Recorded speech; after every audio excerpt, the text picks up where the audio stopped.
Le trafic aérien paralysé dans le nord de l'Allemagne et l'aéroport de Berlin fermé. Le volcan islandais Grímsvötn semble vouloir se calmer depuis quelques heures, mais une partie de l'Europe craint les cendres toujours en suspension.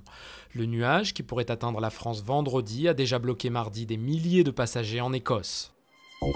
Le chômage à nouveau à la baisse en avril. Le nombre de demandeurs d'emploi va reculer pour le 4e mois consécutif, annonce le ministre du Travail. On n'avait pas connu ça depuis 2008, et si vous y ajoutez la tendance pour l'emploi des jeunes qui est bonne, on s'aperçoit que l'on est en train de dessiner une sortie de crise, se réjouit Xavier Bertrand. Le patronat dénonce une ingérence de l'État, les syndicats redoutent qu'elle ne se substitue à des augmentations de salaire. Le Conseil des ministres adopte mercredi le texte instaurant une prime obligatoire dans les entreprises d'au moins 50 employés et versant à leurs actionnaires des dividendes en augmentation. 4 millions de salariés seraient concernés par cette mesure.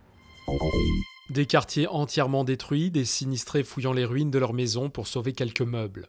La tornade qui a dévasté dimanche Joplin, une ville du Missouri, est la plus meurtrière depuis au moins 60 ans, avec un bilan provisoire de 122 morts. 1500 personnes seraient toujours portées disparues, mais des habitants pourraient avoir trouvé refuge en dehors de la zone touchée par les intempéries. Mel Gibson de retour sur les écrans, il est Walter, un homme déprimé qui, grâce à la découverte d'une marionnette de Castor, peut enfin exprimer tout ce qu'il n'a jamais réussi à dire. Mais la marionnette contrôle de plus en plus la vie de Walter, parviendra-t-il à retrouver sa vraie place au sein de sa famille ? Le complexe du Castor est une comédie dramatique brillamment réalisée par Jodie Foster, qui joue aussi la femme de Walter.